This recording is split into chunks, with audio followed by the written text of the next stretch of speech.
नमस्कार, मैं हूँ सुजाता जयराम अय्यर। बेड नंबर 13 में जो कहानी आपके साथ लेके आ रही हूँ उसने मुझे जिंदगी की एक बड़ी सी सीख दी। हम खुशियां ढूंढते हैं और कई चीजें पाने की लालच में, कई चीजें ना पाने के दुख में दुखी ही रह जाते हैं। पता ही नहीं चलता हमको कि हम किस चीज से खुश हैं और किस चीज से दुखी हैं। वो ट्रैफिक वाली लड़की मुझे यही सब कुछ सिखा गई। मुझे उसने ये सिखाया कि कैसे जिंदगी में खुशियां अपने आप ढूंढी जा सकती हैं। आइए उसकी कहानी आपको सुनाती हूँ। वो मुझे ट्रैफिक लाइट पर रोज दिखती थी, एक हंसता मुस्कुराता चेहरा। वैसे देखें तो कोई नैन नक्श बहुत अच्छे नहीं थे, पर पता नहीं उसमें एक अजीब सा अट्रैक्शन था। मैं उसे रोज देखती। कभी वो पेंसिल बेचती, तो कभी झंडा, तो कभी बालों के लिए रबर बैंड। मुझे अच्छी लगती थी वो। आते जाते थोड़ी सी मेरी उससे पहचान भी हुई और फिर हम एक दूसरे को देखकर मुस्कुराने लगे। एक दिन मैं रेड लाइट पर जब खड़ी थी तो उसने मुझे आके कहा, गुड मॉर्निंग मैडम। उसका वो गुड मॉर्निंग सुनकर मुझे बहुत अच्छा लगा। मैंने भी उसको गुड मॉर्निंग बोला और फिर हम दोनों में एक परिचय सा बन गया।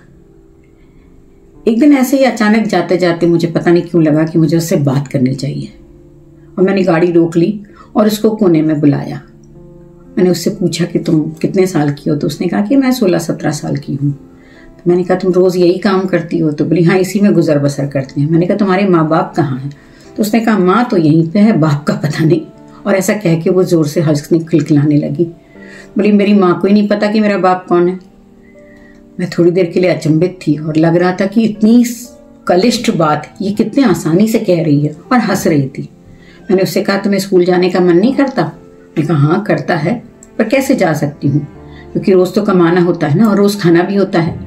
मेरे छोटे 2 भाई बहन भी हैं। मैंने बोला कि कभी जब तुमको स्कूल जाने का मौका मिला तो जाओगी? मुझे लगा था वो हाँ कहेगी, पर उसने एकदम से ना कह दी। उसने कहा ना, मैं नहीं जाऊंगी, मैं यहीं खुश हूँ। मैंने बोला देखो, स्कूल जाओगी तो तुम्हें अच्छे से पढ़ोगी, फिर थोड़ी अच्छी नौकरी लगेगी तुम्हें। क्या करूंगी नौकरी लगेगी तो? मैंने कहा अरे अच्छा कमाओगी। अच्छा कमा के क्या करूंगी? मैंने कहा अच्छा कमाओगी तो अच्छे से रहोगी। अभी कौन कहता है मैं अच्छे से नहीं रहती हूँ? मैं सुंदर नहीं लगती आपको? उसने मुझसे पूछा। मैं उसके जवाबों से अचंभित थी। फिर थोड़ी देर बाद मैंने उसको फिर से एक थोड़ा सा लालच दिया। मैंने कहा देखो, अगर तुम अच्छी हो गई, पढ़ लिख गई और एक अच्छा, तो तुम एक अच्छे घर में भी रह सकती हो। नहीं, अभी मेरा घर बहुत अच्छा है, मैं खेत खलिहान में रहती हूँ, और हमारा क्या है, हम तो 3-4 महीने बाद कोई दूसरा घर बना रहते हैं, हर बार नई जगह देखते हैं। मैं उसके इस उल्लासित जीवन पर सच्ची में थोड़ी थोड़ी जलन खाने लगी। मैंने उससे पूछा ये सारे ही आसपास के सारे वातावरण से ये कितनी खुशी से, कोई शिकायत ही नहीं है। फिर भी मैंने अपना क्रम जारी रखा और मैंने उससे फिर बोला, हाँ घर बना लोगी, पर आगे जब तुम बूढ़ी हो जाओगी तो फिर क्या होगा? फिर क्या होगा?